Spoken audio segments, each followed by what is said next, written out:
Ոստիկանությունը եւ Փրկարար ծառայությունը շարունակում են Գեղարքունիքի մարզի Ծափաթաղ գյուղի բնակիչ 3-ամյա Տիգրան Հովհաննեսովի որոնողական աշխատանքները։ Աշխատանքներին ներգրաված են ոստիկանության 100 եւ Փրկարար ծառայության 212 ծառայող։ Աշխատանքներն իրականացվում են 7 ուղղություններով, օգտագործվում են 6 ամենագնաց եւ տեխնիկական այլ միջոցներ։ Որոնումներին մասնակցում են նաեւ Ծափաթաղ գյուղի մերձակա բնակավայրերի բնակիչներ եւ մարզի տարբեր բնակավայրերից կամավորներ։ Ոստիկանությունը կոչ է անում զերծ մնալ չճշտված տեղեկություններ տարածելուց հետևել միայն պաշտոնական տեղեկատվությանը, անհրաժեշտության դեպքում կտրվի լրացուցիչ իրազեկում։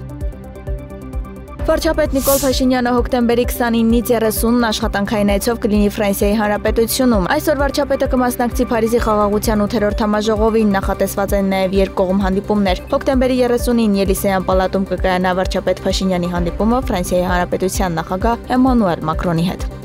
Նիկոլ Փաշինյանի որոշմամբ Արայիկ Եսայանը նշանակվել է աշխատանքի և սոցիալական հարցերի նախարարի տեղակալ։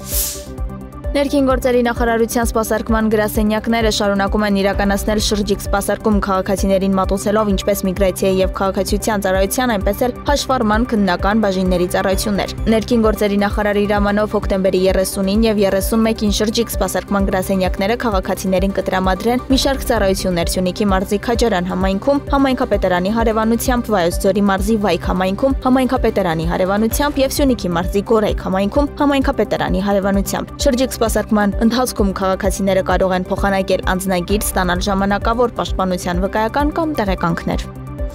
Ստամբուլից 60 կիլոմետր հեռու գտնվող Գեբզե քաղաքում 6 հարկանի շենք է փլուզվել, ըստ տեղի լրատվամիջոցների զոհերի մասին հստակ տեղեկություններ դեռ չկան, դեպքի վայրում աշխատում են փրկարարական խմբեր։ Ահաբեր հեռուստաալիքի փոխանցմամբ շենքի փլատակներում կարող են մոտ 6 մարդ լինել։